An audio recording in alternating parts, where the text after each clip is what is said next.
Both Point Park soccer teams fall in the playoffs, men's basketball prepares for play, and a gambling scandal plagues the MLB. It's time to come on down to Pioneer Sideline.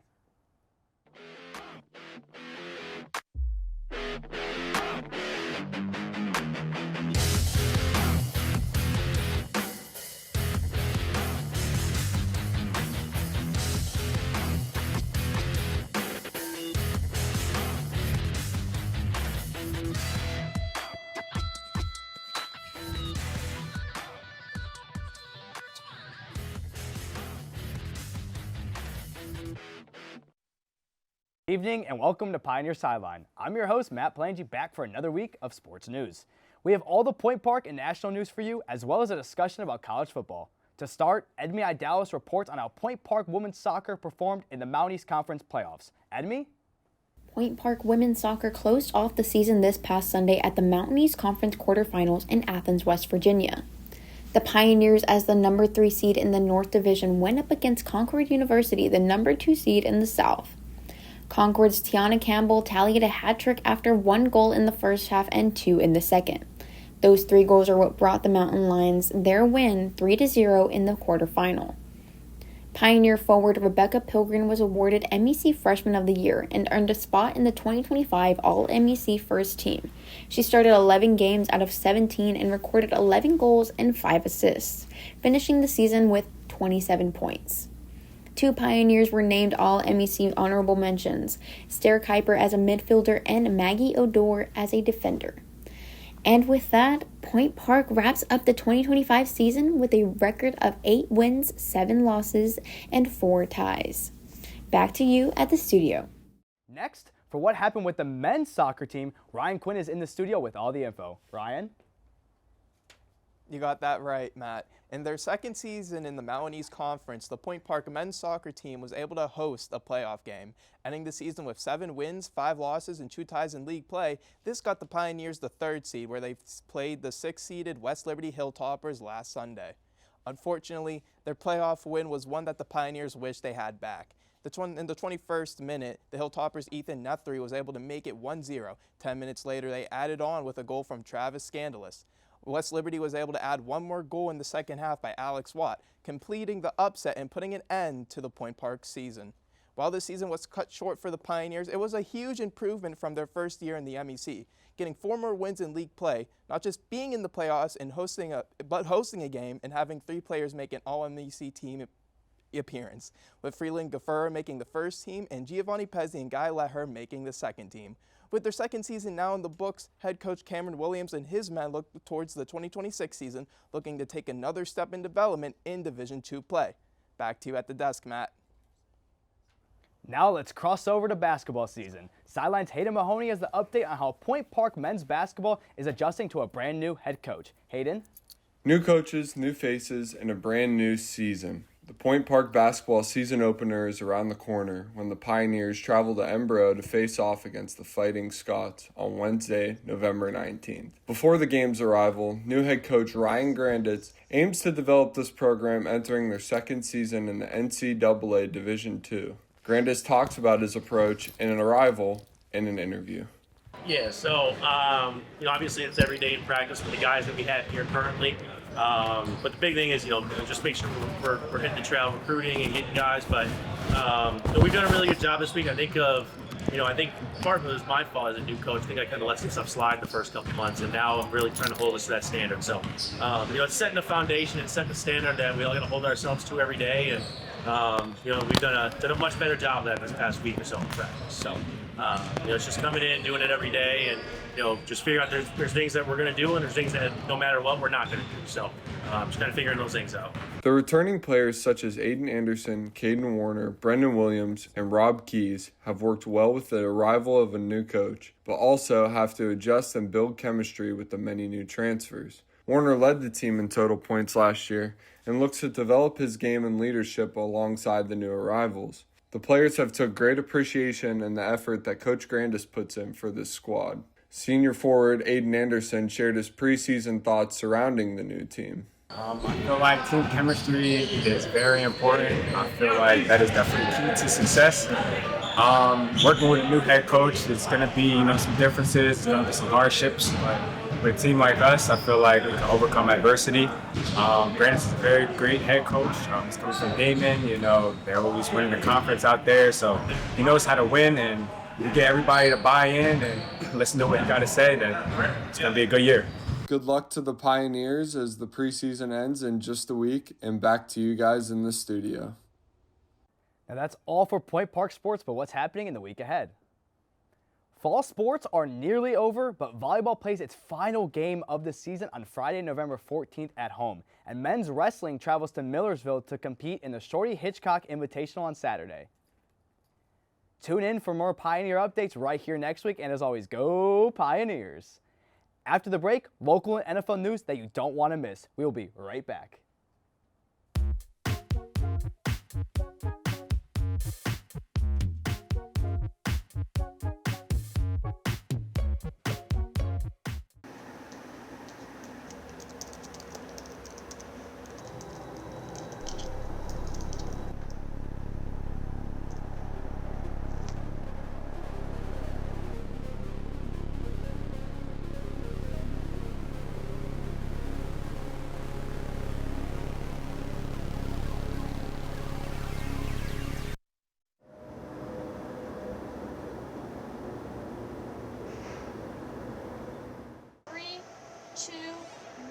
Take them cue and open their mics.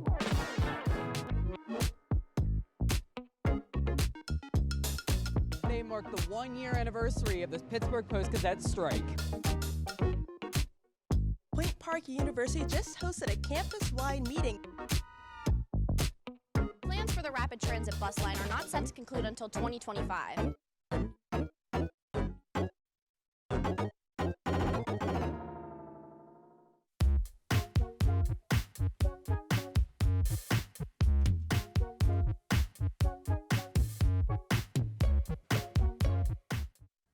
Welcome back. Now at the desk is Ryan Jones to talk about the new Pittsburgh Penguins young goalkeeping star. Ryan? That's correct, Mac. Sergei Mirshov's highly anticipated NHL debut happened Sunday afternoon against the Los Angeles Kings. The 21-year-old Russian goaltender has had a lot of hype surrounding his name. He is the 5th youngest player in his position to debut with the Penguins. Although the Penguins did lose 3-2, Sergei turned aside 24 of 27 shots he faced. After the game, Sergei had this to say, quote, "Fans are really supportive for me. I felt it, I truly appreciated it, and it's a great building, great city with great people. So I truly appreciate that," end quote. Before being called up, Mirshov has thrived with the Penguins organization. He has a 12-3 record with the Wilkes-Barre Scranton Penguins in the AHL, as well as a 17-7-1 record with the Wheeling Nailers in the ECHL. With all of that success, he is bound to have an amazing career in the NHL. Sergei will remain in the lineup as the Pens head to Sweden for the Global Series to play 2 games against the Nashville Predators. Now joining me at the desk is Megan Lukic to talk more about the Penguins. Thank you, Megan, for joining me so much. I really appreciate it. Yeah, of course. So I think we just need to start off with the biggest news. I just talked about it. Sergei Mirshov gets his call up a lot earlier than we thought he would. What are your opinions on him and how he played against LA? Yeah, I think he looked great against LA. He had an incredible save that was probably the highlight of the game for him against Quentin Byfield in the second period when the Kings were on the power play. Like you said, got called up a lot earlier than we thought because of all these injuries that the Penguins have. Penguins didn't really have much of a choice anyways because Yoel Blomqvist, who probably would have been that call-up, he is injured as well. But, I mean, Mirshov was the obvious choice, AHL goaltender of the month in October with a 5-1-0 record, and I think he looked fantastic despite the loss. Yeah, I think what Kyle Dubas and Dan Muse are doing is they're putting it in a perfect position where if he does have to go bound to Wilkes when Jari's back after about 3 or 4 weeks, then that's okay. Give him that NHL experience. I know he had some time in preseason, but I think this is great to get him up and just to get his foot in the door a little more in regular season play. But what I want to focus on a little more is what the Penguins are dealing with right now is injuries. We are one of the most injured teams in the league, and it's definitely taking a toll on this team as we've kind of fallen off a little bit after being first in the league for about a week. How long do you think this is going to affect the Penguins? I know it's about 3 to 4 weeks left with all of these injuries before everyone comes back. Do you think that's going to remain as a huge effect against this team, or is that just going to fall off as well? I'm hoping it'll fall off. I'm hoping that this week sort of week that they have off before they play 2 games in Sweden is going to give them a little rest. And maybe for those guys who just got called up, give them some bonding time, some time to get to reconnect with some of the players that are on the team, because Ryan Graves, Danton Heinen, they were regulars on the team last season, but sent down to Wilkes at the start of the year, got called back up. And then we've got Joona Koppanen, who is not really been on this team much, so this will give him a chance to kind of connect with everybody. But I think that everyone's going to adjust to these lineup changes, hopefully. And, it's just that next man up mentality that they have to have. Right, and I think this, like you said, is a great opportunity for guys like Ryan Graves, who are finally shooting the puck. Real quickly, your just opinions on how they're going to do with these next 2 games. I think these 2 games against the Predators should be wins. The Predators are not very good at all. They've given up the most goals this season, actually, with 65. They are 5, 9, and 4 so far on the year. They didn't have high expectations heading into the season either. So, this is going to be an exciting game for them as well, with especially Philip Forsberg being their star player. He's from Sweden, so this will be a special game for him. But these should be 2 wins for the Penguins. I think this is definitely a great opportunity that they need to take to kind of get some of that confidence back that they might have lost over the past few games, and also get that chemistry going with some of these call-ups that have been slotted into the lineup because of the injuries. I couldn't agree more. Thank you so much for joining me, Megan. And now our NFL reporter, Gabe Ebersol, dives into the biggest stories from Week 10. Gabe? That's right, Ryan. Week 10 was studded with superstars, smashing through some pretty impressive goals, from franchise records and career milestones to season benchmarks. Let's get it started out in Germany, because we've got JSN and Jonathan Taylor topping 1K, the lone players to do so at their positions. The top 2 Offensive Player of the Year candidates got to work in Week 10. Beginning in Berlin with our ground guy, Jonathan Taylor turned up the heat on Atlanta, taking 32 carries on the day and tallying up 244 ticks. 228 of those coming after contact, most in a single game since at least 2017. He leads the league in that metric with 844 after the initial pop. Punctuating the dominant performance with the longest run of the season, Taylor goes 83 yards on the home run. His 5th game and twice as many with a hat trick, Taylor's tied the most ground scores through 10 contests in NFL history and broke the Colts franchise record for rushing touchdowns. 1139 rushing and 1,400 all-purpose offense, Taylor's tear is right up there with the greatest runners the game has ever seen. Advancing to the aerial weapon, we're jumping back from Europe for the evening slate. Jackson Smith-Njigba lines up out wide, gets wide open, the game's opening possession for the 43-yard score, his 5th on the year. Next drive, JSN conquers the 1,000-yard checkpoint, finishing a blowout of the Arizona Cardinals with 5 catches for 93 and a TD. Impressive, taking into account Seattle's 12 total air attempts. He's been consistent and explosive. That 93-yard game, his 2nd lowest on the season, hauling in north of 74% of his targets, recording a reception over 25 yards as well as 12-plus yards per catch in every single contest. And, unlike Taylor, the 3rd-year wideout has already blown through his bye week. He's averaging 116 yards in each suit-up. Putting up a fierce fight with Taylor for Opoy, JSN has cemented his superstar status in Seattle, currently holding a 7-2 record. 7th receiver to reach the 1,000 tally mark by 9 games. The league's premier pass catcher coming right at 2K pace as we speak, on track to break the single-season record by 2 yards. Sticking with the superstars, fitting that we move out to Los Angeles, where Stafford slings number 400. Future first-ballot Hall of Famer, signal caller Matthew Stafford, hooked up with tight end Davis Allen for his 400th NFL touchdown pass. Stronger than ever in Season 17, he becomes the 9th player in NFL history to hit the mark. 37 years of age, but top of my list for this campaign, the veteran is getting the standards under center this season. NFL best 25 touchdown passes to only 2 picks. 13-0 ratio over his last 3 outings. Top target Puka Nacua picks the perfect stretch to come back. The 7-2 Rams hitting their stride and having stayed celebrating in the win column for the past month straight. A pair of 10-7 primetime games last week. Hopefully Week 11 slate kicks off on a more thrilling note. Patriots play host to the Jets on Amazon Prime. Make sure you mark your calendar for Drake May, 8:15 Thursday. That's all for me. Back to you at the desk, Matt. Next, we have more breaking sports news right after this short break. Don't go anywhere.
welcome back. Now, Corinne Lamar is here to report on an NFL player receiving praise for his community work. Corinne?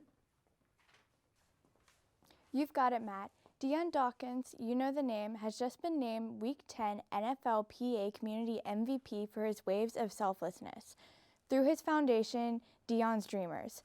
The Bills' left tackle, Temple alum, has created a prominent platform to help disadvantaged youth in Western New York. On occasion, he takes students to visit Bills Highmark Stadium, local aquariums, and arcades, not including significant donations Dawkins has made towards numerous K-12 school sports programs. Dawkins himself has motioned that he just wants to support the community that supported him coming up. In response to why he created Deion's Dreamers, he said, "The simple answer is I'm addicted to seeing organic smiles. Putting smiles on people's faces that are strangers is, I think, love at one of its purest forms." Following the bestowed title of MVP, Dawkins is set to receive the key to the city of Buffalo and a total of $110,000 to donate to any given charity. Those inspired by Dawkins can work by getting involved, donating to the foundation, volunteering at events, and even locally sharing on social media or partnering with local schools and organizations to support the cause. Now to Marcus Betts reports on the effects of a recent firing. Marcus? LSU's Brian Kelly was fired as head coach on Sunday, October 26th, following a loss to Texas A&M and loud displeasure from fans and former players. The fallout was immediate. Four-star defensive lineman DeAnthony Lafayette from Orlando, Florida, withdrew his commitment to LSU on Sunday. Louisiana Governor Jeff Landry released a strong statement saying, quote, "We're going to pick a coach and we're going to make sure that he is compensated properly. I'm tired of rewarding failure in this country," end quote. On the field, the Tigers' loss to Alabama was plagued by problems. The team was flagged for 74 yards in penalties within the first three quarters and looked noticeably disjointed. After the game, interim head coach Frank Wilson addressed the penalty issues, saying, quote, "A couple of them were 5-yarders, just procedural deals with some young guys that were antsy to strike somebody. Others were some that occurred that we'll need to clean up. I'm disappointed that they were called. I'm not disappointed that we played with aggression." The struggles also led to a massive shakeup at quarterback, with the team benching starter and captain Garrett Nussmeier after the first half.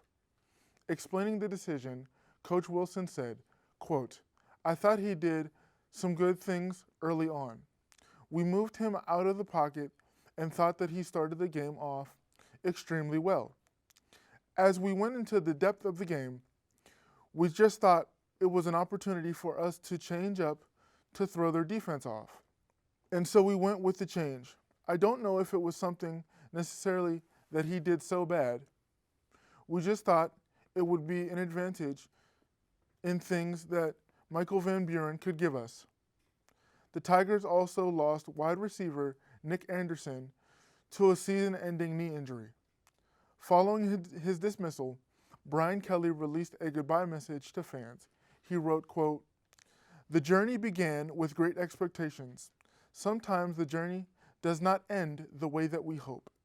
Now, a team that began the year ranked third in the nation faces a long offseason with games left against Arkansas and Western Kentucky, and the university will have to pay a $54 million buyout to former coach Brian Kelly."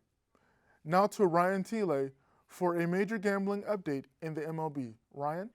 You heard that right.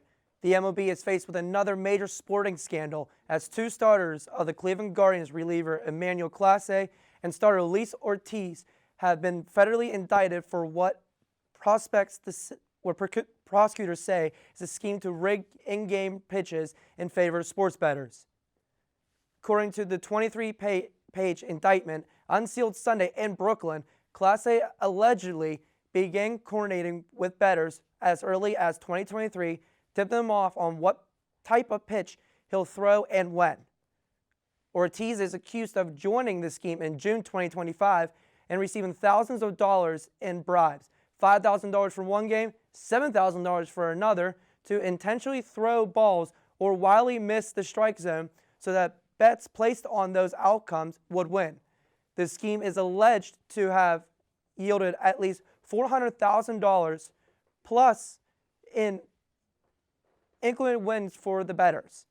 Both players now face serious federal charges, including wire fraud, conspiracy to honest services, more wire fraud, conspiracy money laundering, conspiracy to influence sports contests through bribery. The maximum prison term, if convicted, is 65 years. While Ortiz was arrested in Boston and ordered to appear in court, Clase remains overseas and is not in the United States custody. The league and the Guardians say they are fully cooperating with the investigation, and both players have been on non-disciplinary paid leave since July, aimed earlier MLB inquiries of suspecting betting patterns.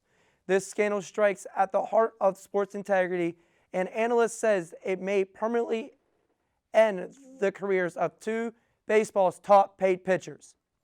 Back to you at the desk, Mac. And that is all for your national stories this week. Finally, we debate the future winner of the Heisman Award. Stay tuned.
Welcome back. It has been a wild year of college football, full of upsets and breakout stars with no clear favorite to win the Heisman. With that being said, I am joined by Nick, Ryan, and Ethan to discuss who we believe should bring home the Heisman Trophy.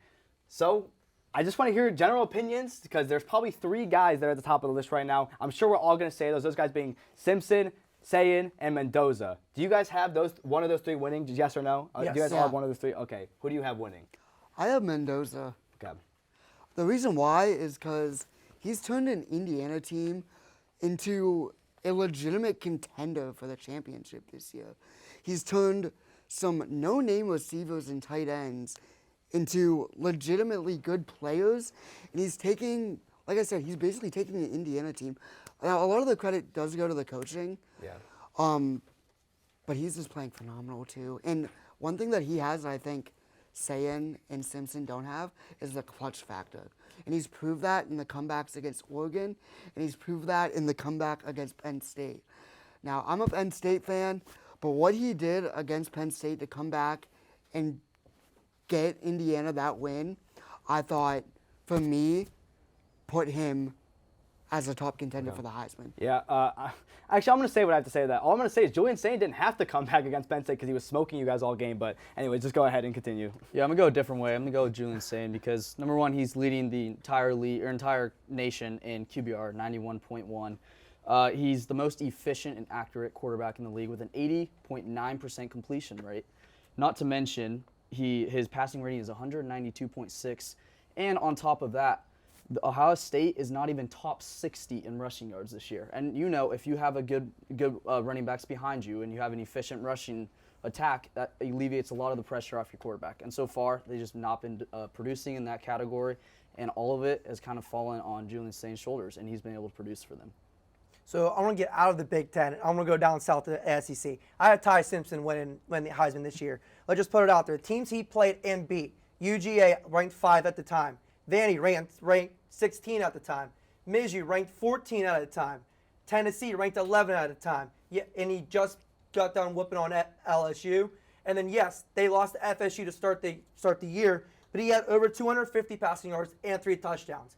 That loss was not on them. That was the defense that lost that game. And then let's just go to his stats. He had 2,461 yards, 21 touchdowns, and 8.3 average per attempt. He has a passer rating of 159.5 and 9 games played and only has 1 interception. So these stats and the teams he beat, it shouldn't even be close. I mean, I get what you're saying with Indiana, but who have they played outside of Oregon? Nobody. Let's go to Ohio State. They played what? 1 good team all year? Texas, and who else did they play? Illinois. My point exactly. Let's keep it going. So Ty Simpson played all these top tier teams who have NFL talent littered in their defense. I mean, look at Georgia the past 3 years, and they're just recycling this year. So if we're looking at the eye test, I think Ty Simpson wins it based off the eye test and the stats. Not off the stats. That's not close. No, you can't say off the stats.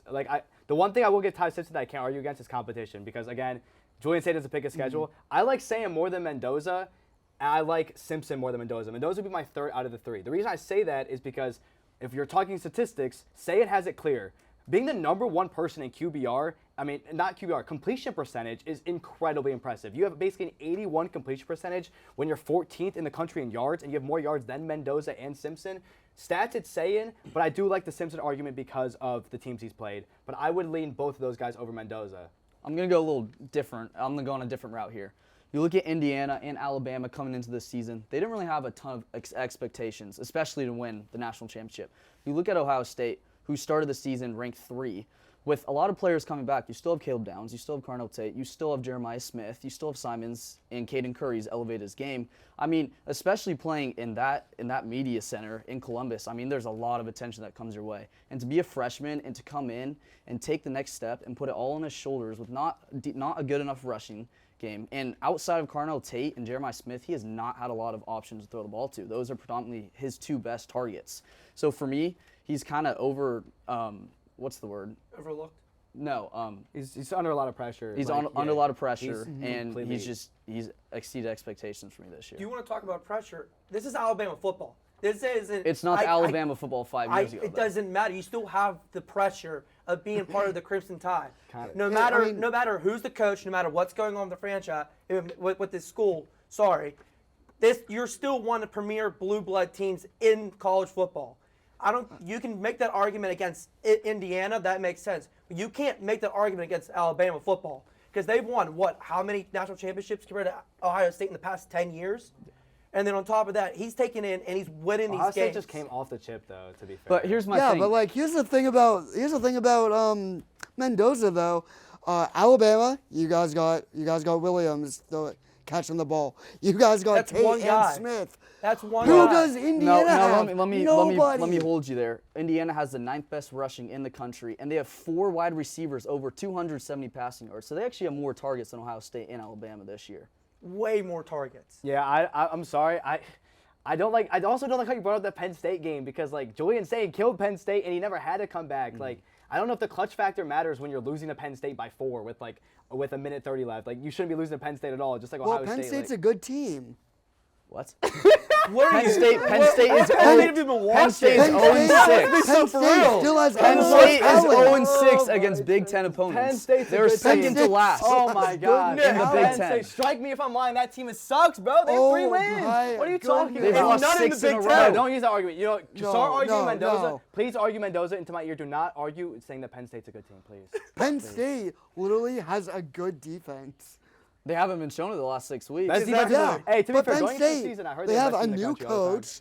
They're getting everything figured out, and they finally get. They're 0-2 with the new coach so We're talking about the Heisman Award, and this guy is saying Penn State's a good team. All right, let's get back to the Heisman. Let's chill this rage bait. Why do you think Mendoza should win over these guys? Because we've kind of all because talked. I think Mendoza is a solid quarterback. I think he's working with nothing. The reason why he's throwing to so many different people is because they don't have a star wide receiver like Alabama or Ohio State does.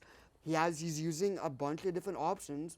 I mean, I don't like saying it, but he's using a bunch of nobodies, and he's turning them into something because of how good he's been. Plus, he came from California last year. He transferred this year. And when you transfer and enter a new team, especially a Big Ten team, that's a hard thing to get used to. So the fact that he's able to do that and be able to perform at the level he is and beating the teams that he's been able to beat, I think it just shows his talent level, and that Indiana, they don't have that good of the eye test, you wouldn't think they don't have that good of a team compared to all these stars that Alabama and Ohio State do. I mean, I agree for the most part. But like Mendoza is showing that he can take a team that isn't that good, historically, into something good. Okay, well, I mean, I guess we'll have to see. State is the current favorite, but there's a lot of season left to play, and that is all the time we have this week. Be sure to join us next week at the same Pioneer time, the same Pioneer channel, and the same Pioneer Sideline.